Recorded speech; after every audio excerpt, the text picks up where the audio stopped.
Hello again, everyone. Edwin Learnard back once again. In this YouTube astrological segment, I'm going to be talking about the November 23rd, 2018 full moon in Gemini. It will be at 0 degrees Gemini. Now, anyway, well, first off, a full moon in astrology can represent a very powerful unleashing of emotions. They may be very uninhibited, unrestrained emotional energy. This could be a time where somebody becomes tired, has had enough of, becomes full of, so to speak, becomes overly exasperated at something, reaches a boiling point, and simply can't take it anymore. This could also be a time where many people may reach a culmination or breaking point over a matter. It could be the completion or culmination of something. Something may come to an end at this point, at the time of the full moon. Now, a full moon in astrology can also be about a revelation or unveiling of something. This could be a very powerful emotional energy injected into a matter. Also, as far as this full moon in Gemini goes, it could, of course, have a very strong impact on people that have a Gemini sun, moon, or ascendant, or a Cancer sun, moon, or ascendant. Gemini, of course, because it's going to be in their sign, and Cancer, of course, because, well, simply put, I mean, Cancer, the zodiac sign Cancer, can be impacted strongly by all transits and phases of the moon because it rules their sign. And really a lot of this is I mean, I think a lot of the reason Cancer can be very temperamental, moody, and changeable is because of this. Now, also, I mean, when you're talking about a full moon in astrology, you could have greater propensity for accidents on the full moon. And given in Gemini, this is going to be, in this case, a lot of high-strung and excitable energy, I believe. I do see a lot more accidents on this on the full moon in general, but on this full moon, and because again it's in Gemini, it's going to be very excitable, high-strung energy. I believe it's going to be also where you're going to have very powerful, manifold expressions of feelings and very strong emotional reactions and responses, very animated, I would say, emotional reactions and responses to others. Now, you might find a lot more people talking on their cell phone, being in their vehicle, being distracted easily, and thus creating greater proclivity perhaps for accidents. Now, also, given this is the full moon in Gemini, this could be a point too where many may become tired, exasperated, full, had enough of a person that might be overly mercurial, vacillating, loquacious, overly garrulous, maybe even dual-natured, or at least seen that way, very flighty, even unreliable. Now, the thing about this is this could also be for many, it could be a culmination or completion of some communications related project or endeavor. It could be a time where, for some examples, could be someone may complete a very eloquent writing. It could be, some kind of blog that somebody had worked on for an extensive period, or a book maybe that somebody has completed.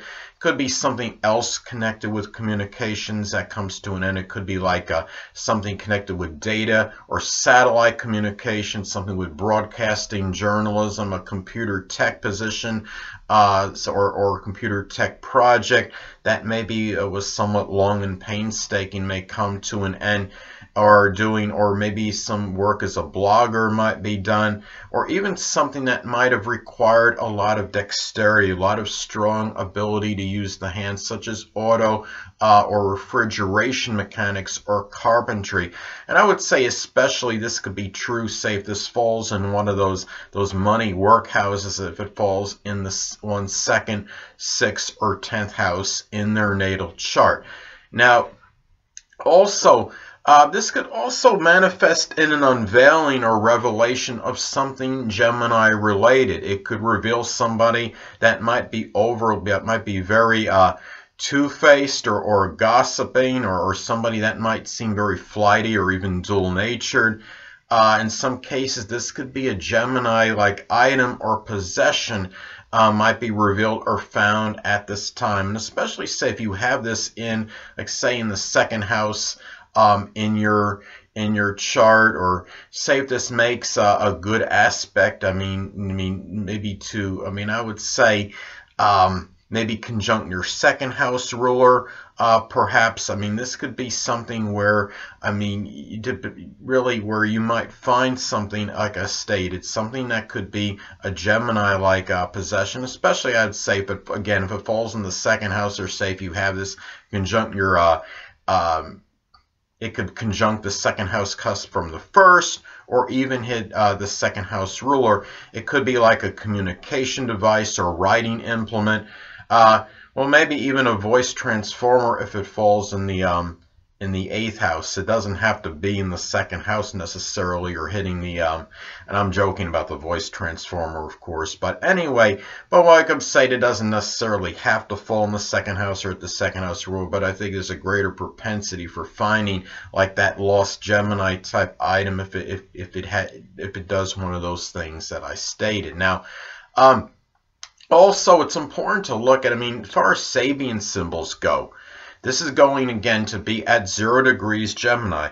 So, this could be the completion of maybe, in some cases, you're talking about 0 degrees can be like that double, it could be that like that twin degree. It could be something where one finds doesn't have to be a literal replica or twin, unless you've actually, in those isolated rare cases where you've been looking for one. But it could be something where someone might find their soulmate, and really what they see is their twin. Gemini energy may be looking for, is said to be looking for their true love, and sometimes their twin. If this falls in the 7th house of relationships, for example, or if it's conjunct one's Venus, or let's say if it hits one's Juno at the time, this could be a time where one might really find that soulmate, or that really like that twin, so to speak, somebody that really they feel really resonates with them, and in terms of somebody that might be very similar to them. In terms of who they may find, and I think comparable. So as far as finding a person that might be similar to you, someone that you really you feel like you're very at home or compatible with, and might embody at least similar characteristics that you may have, someone that might be your replica, figuratively speaking, at least as far as a soulmate and who they are on the inside. And also, too, it's important to look at the house this falls in your natal chart, as this can impact the delineation and interpretation. Now, in mine is going to fall in my 1st house, so this could really have a very strong personal impact on me. And really, I'm wondering if this might be a time where I might become really tired and exasperated of myself, perhaps for spreading myself too thin, maybe in dissipating myself through lack of an integrated purpose. Now, I have my moon in Gemini on top of that, so that could really strongly apply to me, since I have that position natally in my 1st house in my chart. But also, it's going to make a close trine to my Aquarius midheaven. So I think this could be very auspicious as far as blending perhaps very strong, powerful communicative ability that may blend in well with my Aquarius, perhaps Aquarius career, which could be, in this case, is astrology. And also, maybe it could be a good period for maybe impressing or really is favor, and really maybe winning favor with Aquarius type supervisors. It could be Aquarius sun, moon, or ascendant people, or simply ones that embody Aquarius-like characteristics by showing them maybe very outwardly on a first impression, given that this full moon in Gemini will fall in my 1st house, show very multifaceted and versatile qualities, and very powerfully as well, given that it is going to be the full moon, so it'll be very intensified as well, perhaps. Now, also, another way this could manifest, perhaps maybe it could be winning favor as far as Aquarius women. I'm sorry, Gemini women, because it's a full moon in Gemini, maybe seeing maybe where they might see myself in terms of having that Aquarius midheaven blending, having that energy, I should say, really seeing me. It's hard to explain, having that moon in you're talking about that full moon in Gemini hitting really having a powerful impact on me, perhaps hitting my first house, making that trine to my Aquarius MC. This could be where Gemini women, perhaps as a result, might benefit my reputation, public image as the astrologer. So that's what I'm basically trying to say. And really, too, and I think this could be where they might be able to benefit, maybe something connected with my, like I said, my public image, my reputation as being the astrologer, or maybe do something as far as enhancing my career as one. So also, anyway, this is going to be involved, and it's important to look at how this makes aspects electionally as well, as this could impact this influence and this impact of this transit. Now, hold on a moment, people.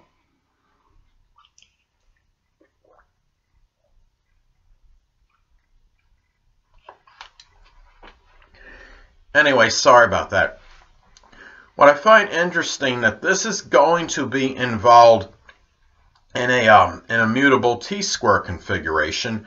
It's going to, the full moon in Gemini is going to make an opposition to the Sun and Jupiter in Sagittarius conjunction, and also both points are going to square Mars in Pisces. Now, a T-square in astrology, a T-square configuration can manifest in much tribulation and adversity, a lot of exasperation, obstacles, conflict, and agitation.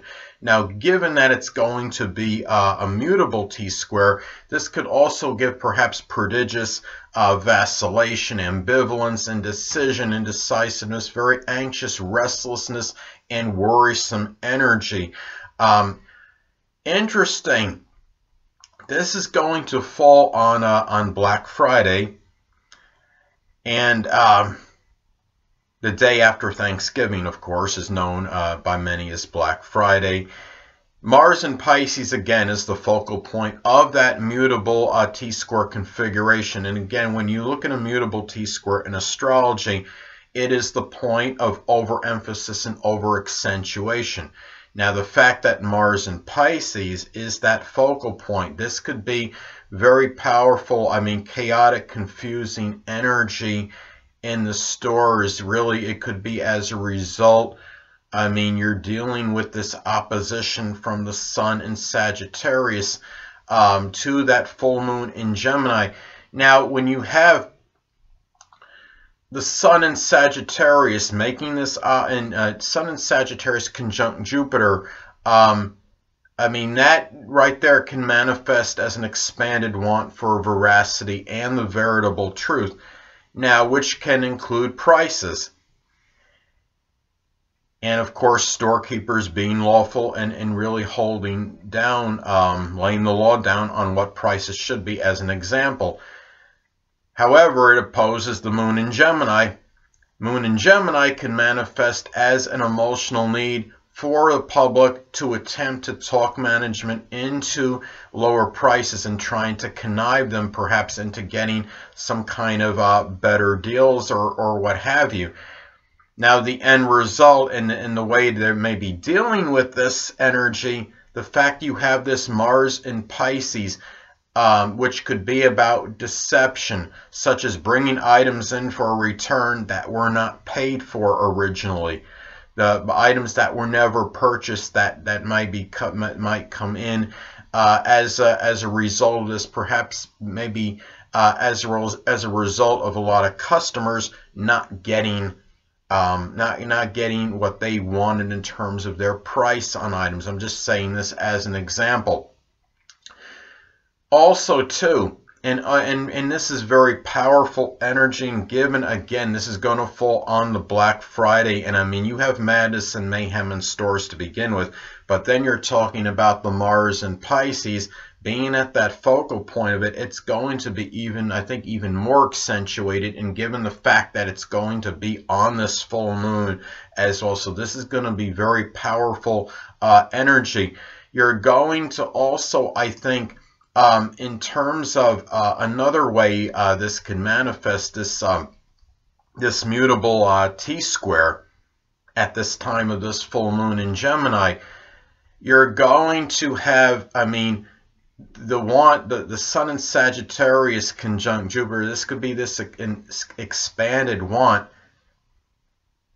to be lawful, but it's going to be adversarial. This is going against perhaps that emotional need to outmaneuver the system, the law. And with Mars in Pisces given as the focal point, I could see how this could manifest, perhaps a proliferation of drug and alcohol related accidents evading police. And really, and I think it's really, and I mean, I understand you have these things going on, regardless of planetary transits and energy. You're always going to have people trying to outmaneuver the system and the law and the police. But I think it's going to be very intensified at this particular point in time. And remember, it's going to fall on a Friday too, all this energy, and it's going to be the day after Thanksgiving as well. And I mean, I could see where this could be very intensified, and given it's going to be on a full moon, you do see a lot more loony behavior at this time. And as far as people that are criminals, people that are corrupt, I could see how their actions, their criminal behavior might be even more intensified at this time, more so than usual. So anyway, also it's important to look at, as far as the transits that are made at this time to points in your chart by other astrological energy other than the full moon in Gemini. Now, because this energy could be intensified since it's falling on the full moon. Now, transit Mars is going to make a tight conjunction to my North Node in Pisces. And I think because of this can give me added energy, courage, and fortitude to pursue my future, which could be tied into metaphysical, which could include astrology, astrological aspirations, given that it's in the 11th house. And the fact that the full moon is taking place at this time can give additional energy in doing so, and being able to strongly articulate this need with a lot of that Gemini-like eloquence, a very powerful need to do this at this time, and with a lot of that vivacious and animated energy, I believe, as well as how it may work out for me.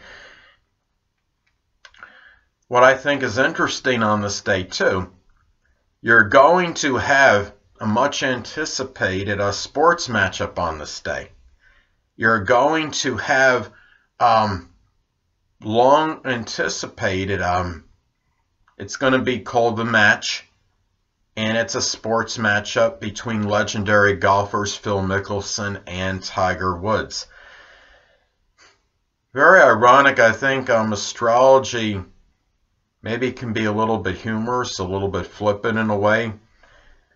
I mean, I think this mutable, again, you're having this mutable T-square at this time, again with the full moon in Gemini, opposing the Sun conjunct Jupiter in Sagittarius, but it is opposing the Sun in Sagittarius. That by itself, and then you have the Mars, of course, being the focal point. What I find interesting about this, and how this can maybe correspond a little with this Tiger Woods Phil Mickelson showdown on this day, is that Tiger Woods, interestingly enough, he has his moon in Sagittarius. You have Phil Mickelson, as many of you may know, he has the sun in Gemini. This is adversarial Gemini energy going up against Sagittarius energy on this day. You're going to have again the full moon in Gemini make the opposition to the sun in Sagittarius on this day. The Mars in Pisces, what this is too, is that you're going in this, then you have this square by the Mars in Pisces. Very symbolic, I think. The Mars in Pisces is really like, this is the point where it might be seen as this revolution, the resolution to the opposition with the full moon in Gemini and sun in Sagittarius, because what this is something that could be maybe resolved by, as far as going head to head. I mean, a lot of people do believe that Tiger Woods is unequivocally the best, at least contemporary golfer that we've seen.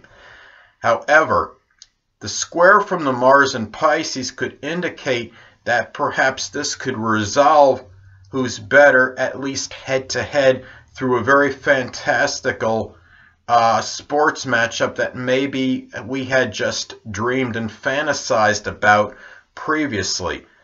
What's funny is, in going back again to this, to that full moon in Gemini, and really in the fact that this is on a full moon in Gemini, this is where this is very public energy, and where this is, I think, where it's not really surprising to me that this event falls on a full moon, where you have this very intensified public moment transpiring.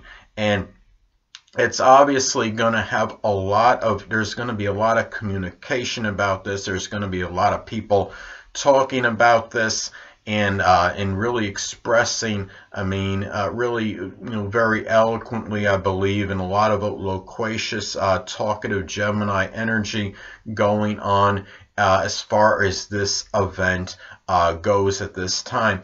But going again back to this opposition again, having this sun, again, the full moon in Gemini, making that opposition to the sun in Sagittarius at this time, and the fact that you have Phil Mickelson, a sun in Gemini, going against Tiger Woods, a moon in Sagittarius, it's interesting because it's like you have the sun in Sagittarius being in the same sign at this time as Tiger Woods' moon.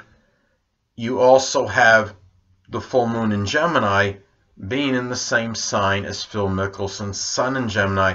This is really what this is. It's almost like this was destined for these two athletes to go at it at this time, where you have them shining brightly in the public at this time simultaneously. So because you're talking about the sun energy is about shining brightly, and you also have the moon energy, which of course is very public. So there you go. And again, being the full moon in Gemini, this is where really I think, I mean, and again, full moon really is really, again, in astrology, is about unveilings and revelations. And at this time, people are going to want to see who's going to come out on top, who's going to emerge victorious in this Tiger Woods, Phil Mickelson showdown. And of course, you will see maybe who's better. You're going to find out who's better head to head at this time.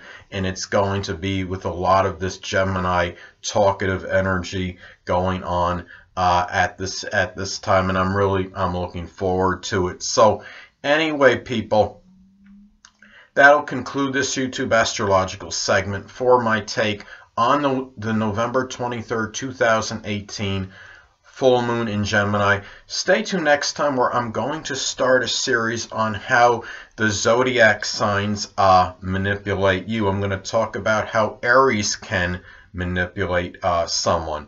So anyway, people, Two things I want to get with you on before I head out. Firstly, the stars may impel but do not compel. And secondly, never isolate any single astrological element, aspect, planetary placement, position, configuration, influence, or what have you, and make an analysis of a person astrologically speaking based on this alone, because astrologically speaking, the person is the sum of all their components in their natal chart and not just one. Until next time, people, stay well.